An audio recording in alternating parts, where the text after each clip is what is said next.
Hadirin rahimakumullah. Thauban datang kepada Rasulullah. Thauban datang kepada Rasulullah lalu dengan wajah yang pucat. Dengan wajah yang pucat. Bibirnya putih, wajahnya biru. Ternyata beliau belum makan selama 3 hari 3 malam. Selama 3 hari 3 malam juga belum tidur. Datang kepada Rasulullah, ya Rasulullah, ya Rasulullah, ikhifni ya Rasulullah, ikhifni ala nafsi, aku takut kepada diriku ya Rasulullah. Kenapa? Daiman aku selama ini melihat wajah engkau ya Rasulullah. Aku selama ini bersalaman dengan engkau, bertatap muka dengan engkau ya Rasulullah, berpelukan dengan engkau ya Rasulullah. Tapi aku takut ya Rasulullah. Takut apa engkau wahai Thauban, kata Rasulullah. Aku takut ya Rasulullah kalau seandainya aku nanti mati.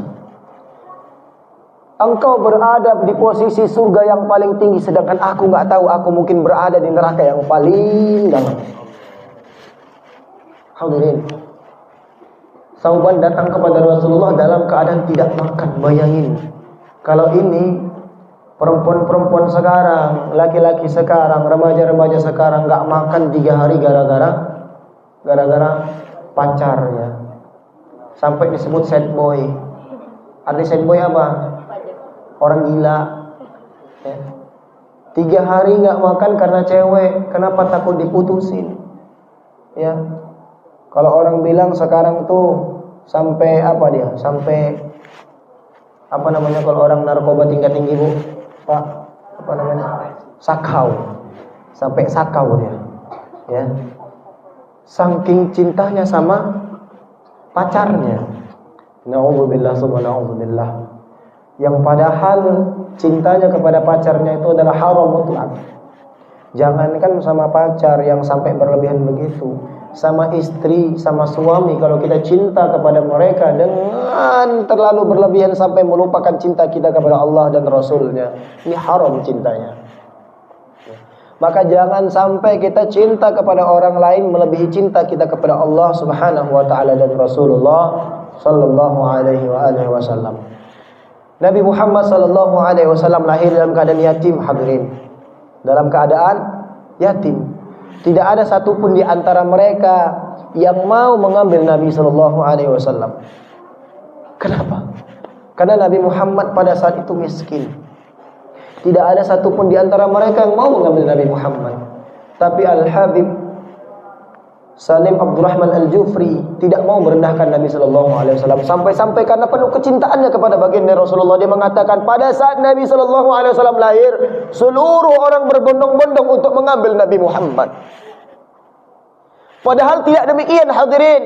Karena penuh kecintaannya kepada baginda Rasulullah sallallahu alaihi wasallam, sampai-sampai dia katakan seluruh umat pada saat itu ingin mengambil baginda Rasulullah, berbondong-bondong untuk mengambil baginda Rasulullah sallallahu alaihi wasallam. Padahal karena Rasulullah anak yatim, lahir dalam keadaan yatim, tidak ada satupun manusia yang mau mengambil baginda Rasulullah sallallahu alaihi wasallam.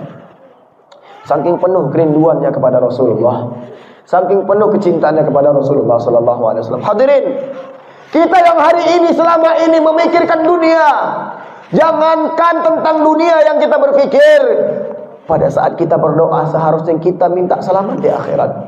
Pada harusnya kita minta selamat di akhirat, kita minta bertemu dengan baginda Rasulullah. Tapi kita doa tentang dunia.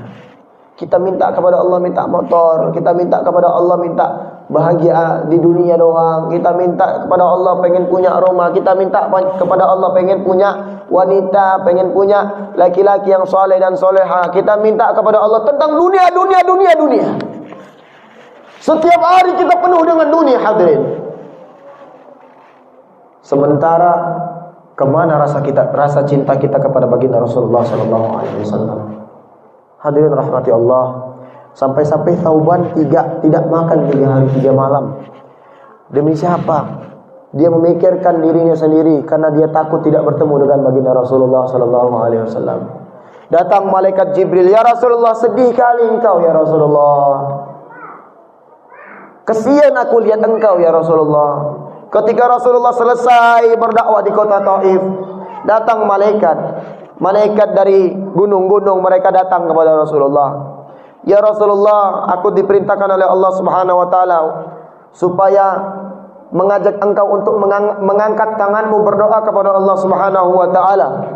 Ya Rasulullah, coba kau doa supaya kota Taif yang menolak dakwahmu tadi, kami hancurkan kota tersebut." Apa kata Rasulullah? Tidak.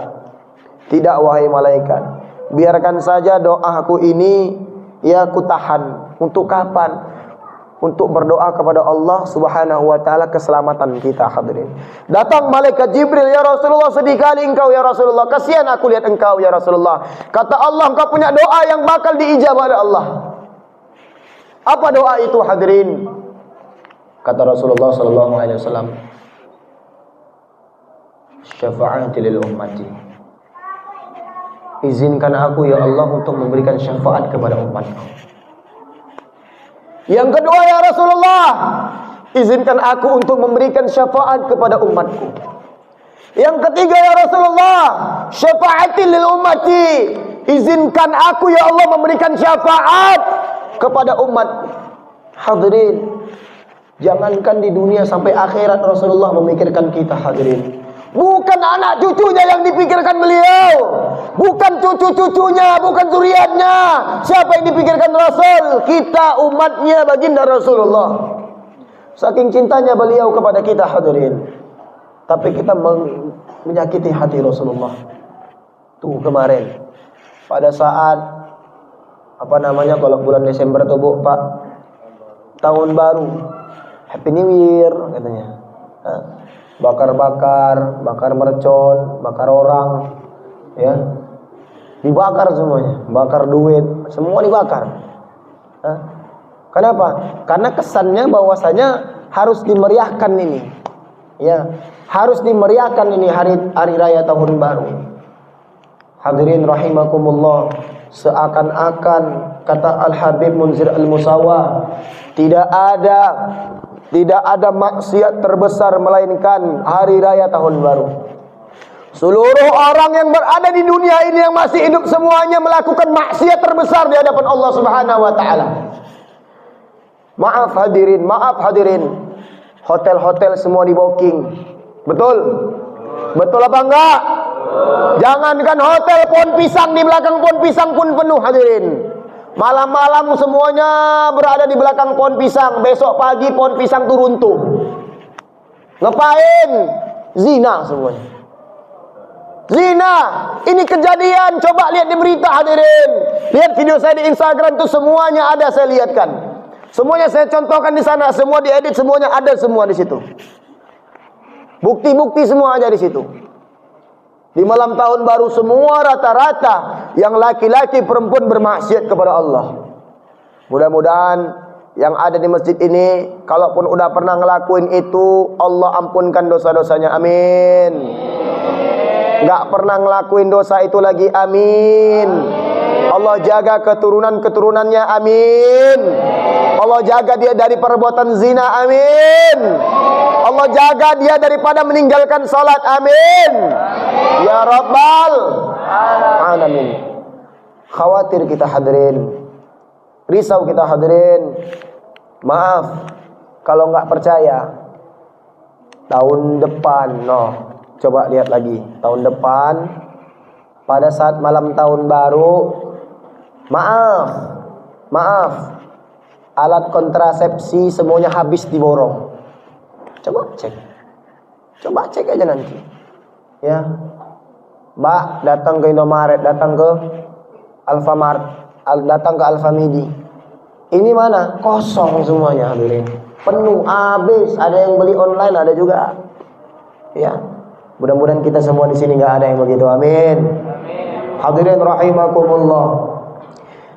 Sekarang kita coba merasa, apakah kita selama ini senantiasa menyakiti hati baginda Rasul? Apakah kita pernah menyakiti hati baginda Rasulullah? Nih, saya kasih tahu. Yang pertama tadi kita bilang, di sini kita datang kemari untuk mendapatkan ilmu. Ilmu itu untuk dapat memberitahu kepada kita mana yang batil, mana yang betul. Salah satunya dengan ilmu kita tahu ternyata hadirin, pacaran itu haram. Gak ada cerita hadirin. Mau langsung bonceng-bonceng cewek, mau dia pakai cadar, mau dia nggak pakai cadar, mau dia pacaran katanya anak santri, haram mutlak hadirin. Banyak hadirin. Kita lihat tuh artis-artis yang katanya mau siapa, katanya pendakwah juga, saya tahu itu semua. Ya, saya tahu itu semua. Chatting-chatting cewek yang anak santri. Tapi maaf, dia harus digaris bawahi, tidak semua santri begini. Jangan pula setelah dengar ceramah ini nggak usah kita masukkan anak kita ke dalam pesantren katanya. Ya harus digaris bawahi, tidak semua begitu. Ya, pesantren itu adalah sarana dan bentuk untuk mempelajari agama Allah Subhanahu wa taala. Kalau tidak di pesantren, tidak mungkin anak-anak kita terjaga daripada perbuatan maksiat hadirin. Ya, walaupun itu semua tergantung daripada oknumnya. Kadang-kadang kita hadirin, kita salah juga. Anak itu kita nggak mau didik, tapi nanti niat kita nanti tamat SD dia atau tamat SMP, kita masukkan anak itu ke pesantren. Ternyata dia udah kena sabu. Ternyata dia udah terkena narkoba. Akhirnya apa? Anak-anak santri yang baik-baik pun jadi jahat gara-gara dia. Ya. Kita kembali ke pembahasan anak-anak santri. Hatta dia anak santri, hatta dia walaupun pakai cadar, hatta dia walaupun pakai jubah, hatta dia hafiz Quran sekalipun. Ini banyak nih begini nih. Ya, dia chatting dari Instagram, dia chatting dari DM Facebook. Assalamualaikum ukhti. Betul enggak? Betul enggak? Betul enggak? Assalamualaikum ukhti. Waalaikumsalam buaya. Udah makan belum? Belum. Makanlah biar ada taiknya. Ya. Ada enggak yang begitu? Ada saudara. Haram hukumnya kalian berpacar-pacaran. Jangan lagi pacar-pacaran walaupun dari chatting-chatting. Ya. Sekarang udah canggih hadirin. Kalau dulu orang-orang tua kita, kakek-kakek kita kalau sekolah pakai surat menyurat. Kalau sekarang WA. Assalamualaikum, waalaikumsalam. Bukalah cadarnya itu VC. Video call. Bukalah cadarnya itu katanya. Aku mau lihat katanya. Begitu boneng giginya dimatikan ya. Ya. Begitu cantik, buka lagi lah jilbabnya katanya. Memang enggak ada kali otaknya kadang-kadang. Betul enggak? Betul enggak? Betul enggak? Mau ceramah yang keras apa yang lembek? Mau ceramah yang keras apa yang lembek? Siap ceramah yang keras? Siap ceramah yang keras? Siap. Kok diam tadi? Hadirin rahimakumullah. Ya, maka daripada itu jangan pernah pacar-pacaran. Ya. Banyak ini kadang-kadang ya orang yang berkodok di agama. Jangan turuti nafsu, tanamkan di hati iman yang kokoh. Pacaran tidak perlu. Apa lagi? Lupa saya. Temukan cinta dalam istiqoroh. Rupanya dia pacaran, pret. Betul nggak? Rupanya dia pacaran hadirin. Ya, jangan berkedok kita. Ya, minta ampun sama Allah. Orang yang menjaga dirinya daripada perbuatan maksiat pacaran, ini hanya orang-orang yang Allah pilih sama dia. Maka hadirin rahimakumullah, jangan pernah juga sepele dengan jangan pernah sepele juga yang namanya dengan perbuatan maksiat pacaran. Suatu kali kita bersentuhan dengan laki-laki dan perempuan yang bukan mahram, maka Allah Subhanahu wa taala masukkan dia ke dalam neraka, dicatat dia dalam neraka 500 tahun. Yang perempuan menampakkan satu helai rambutnya. Ya, satu helai rambutnya kata Nabi sallallahu alaihi wasallam. Jangankan masuk surga, cium bau surga pun enggak akan. Cium bau surga pun enggak akan hadirin. Maka jangan pernah yang perempuan-perempuan ini buka auratnya. Ajarkan dari sekarang, Bu. Ini kadang-kadang ibu-ibunya pula datang cowok si perempuan, kau kerja apa katanya? PNS, Bu. Oh yaudahlah, sikat langsung anakku. DP langsung pun jadi. Betul? Betul enggak? Akhirnya anak itu hamil duluan, minta mahar tinggi-tinggi, betul? Hadirin dengarkan baik-baik. Dengarkan, camkan baik-baik yang saya katakan. Ini nanti apa nih? Siaran langsung apa gimana? Enggak siaran langsung, nanti ini direkam nih. Berarti bisa dimasukin YouTube. Nah, nanti saya lihat, saya potong ya. Saya kasih tahu nanti Mas. Dengarkan kalian baik-baik wahai ikhwanul muslimin, saudara-saudaraku yang dirahmati Allah, dicintai Allah Subhanahu wa taala. Kau yang pacar-pacaran, yang hari ini punya dosa zina, yang hari ini DP duluan. Kalau perempuan itu minta mahar tinggi-tinggi, ketahuilah hadirin, orang yang udah di DP duluan gak ada harga dirinya hadirin. Mau dia minta mahar 50 juta, mau dia minta mahar 500 juta, dia sudah murah. Gak ada hukumnya dia bisa minta mahar setinggi itu hadirin. Dia sudah jatuhkan dirinya sendiri. Jadi jangan pernah kalau misalnya anak kita naudzubillah jangan sampai, atau ada kejadian seperti ini, dia minta mahar tinggi-tinggi, jangan mau. Jangan mau. Kenapa? Dia telah menjatuhkan martabat dia sendiri hadirin. Dia telah menjatuhkan harga diri dia. Maka biarkan aja. Yang penting katanya nikah. Kadang-kadang orang tua udahlah, daripada ditinggalkannya anakku udah 5 juta pun jadi, sekedar nikah pun jadi. Maka aja hadirin rahimakumullah, yang perempuan, yang laki-laki, yang perempuan jaga diri kalian. Ini sudah masuk sayati ala nasi zaman. Ini sudah masuk di akhir zaman, yang mana hari ini hadirin semua yang betul dibilang batil, yang batil dibilang betul hadirin. Betul nggak? Betul nggak? Sampai-sampai ada satu partai mengatakan, nggak usah kita sebutlah nama partainya apa, ya nanti mati pula kalau dalam penjara lagi kayak Ustaz Mahir ya kan. Nah, kita bilanglah namanya Muncung Buaya Putih. Ada nama partainya Muncung Buaya Putih. Dia mau menghalalkan babi. Mau menghalalkan yang kuat, mau menghalalkan. Kok aku pula jadi babinya? Ya, dia mau menghalalkan babi. Ternyata hadirin, masya Allah, mudah-mudahan Allah jaga para guru-guru kita dari Majelis Ulama Indonesia. Mereka semua walaupun dibayar berapapun tidak pernah menghalalkan yang namanya babi hadirin. Ya. Maknanya apa? Mudah-mudahan benar firasat saya, orang Majelis Ulama Indonesia, walaupun almarhum Ustaz Tengku Zulkarnain udah nggak ada lagi, mudah-mudahan mereka yang berada di Majelis MUI Indonesia tetap berada di jalan yang lurus. Amin. Mudahan mereka semua Allah Subhanahu wa taala jaga daripada sifat-sifat su'ul ulama. Amin. Ya Rabbal alamin. Hadirin yang dirahmati Allah Subhanahu wa taala. Ya, maka daripada itu jaga diri kita. Ya ayyuhalladzina amanu qu anfusakum wa ahlikum nara. Wahai orang-orang yang beriman, jagalah dirimu dan keluargamu daripada api neraka. Mungkin ada di sini kita yang stres karena anaknya masih juga nakal. Betul? Betul nggak, Bu? Mungkin kita di sini yang paling kuat betul katanya, mungkin dialah itu.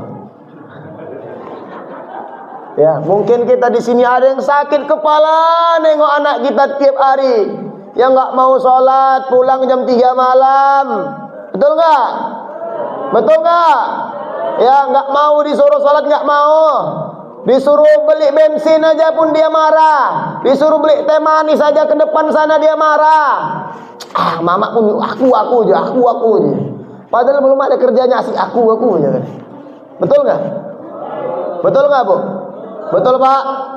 Dan ini kejadian sama kita. Dan ini kejadian sama kita. Maka daripada itu, kalau kita stres, sakit hati dengan itu semua, apa yang harus kita lakukan? Kita sudah berusaha. Berusaha. Kata orang, kalau anak itu misalnya anak itu nakal, degil, nggak mau sholat, maka orang tuanya pun akan diseret dalam neraka. Tapi ingat, kalau sudah berusaha nggak diseret oleh Allah. Ya, kalau udah dia berusaha, dia doa, dia telah ikhtiar dakwahi anaknya dengan apapun itu, dengan cara apapun itu, tapi dia dakwahi anaknya, dia nggak akan diseret dalam nerakanya Allah Subhanahu wa taala. Setidaknya dia telah ikhtiar. Kalau apa-apa saja Ustadz, ikhtiarnya boleh dia dengan cara didakwahi, boleh panggil ustadz untuk dakwahi anak kita. Kalau misalnya kita nggak didengarkan, boleh juga dengan cara anak itu panggil ustadz ruqyah anak itu.